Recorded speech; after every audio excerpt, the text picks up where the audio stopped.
In an unlikely move, the Michigan State House passed a budget with just weeks to go until a new budget must be in place October 1st.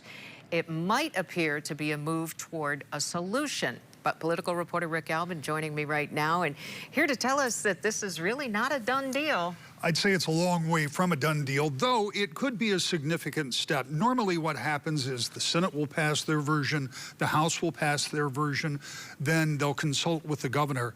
But normally there's pre-negotiation so that they can express what their priorities are, but then still be able to get a budget put together. The budget that the Senate passed versus the budget that the House passed are miles apart. The Senate budget was passed before all the numbers were in, so it would be out of balance as it is now. The Republican budget passed today would really weigh very heavily on cuts and different shifts of money, no new taxes in that plan.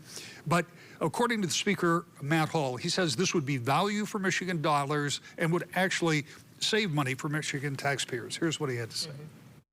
We've identified $5 billion of waste, fraud, and abuse in the state budget. And today the House passed a budget that cuts all of that waste, fraud, and abuse and sets better priorities for your tax dollars: roads, public safety, and education. We stopped the lobbyists and the politicians and the bureaucrats dead in their tracks, and we put the people first with this budget. So what do we know about the specifics of this? Do we have any details at this point? I know this is still early. Yeah, it is early. It's 800 pages. Yeah.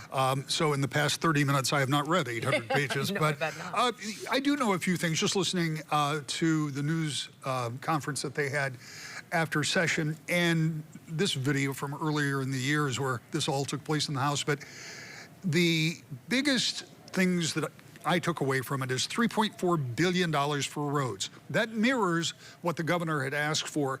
Republicans say they can do it with no increases. They say they found $5 billion with a B dollars worth of waste, fraud, and abuse. They say they find $500 million worth of ghost jobs, money allocated to departments and agencies to hire people that just don't get hired. They also say they'll put another $100 million into public safety, money that would come straight back to local municipalities for policing and other things. Democrats say it would cut services. It would cut vital services in the state through the cuts.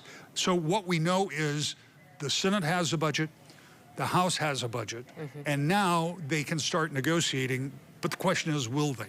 We know that the Speaker of the House and the Senate Majority Leader have had very sparse conversations, and they have not been particularly productive.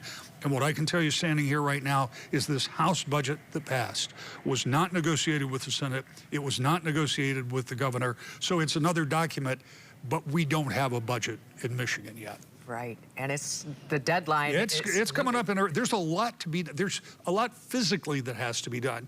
You have to please the governor, the Speaker, and the Senate Majority Leader, and you have to be able to get 20 votes in the Senate and 56 in the House, and you've got to do all of that with about 12 or 13 session days left. Now, they can expand session. They can stay in session all night. I've done that with them, but there's a lot of work that has to be done to get a real budget. Okay, well, we'll see where it goes from here. Rick, thanks for the analysis.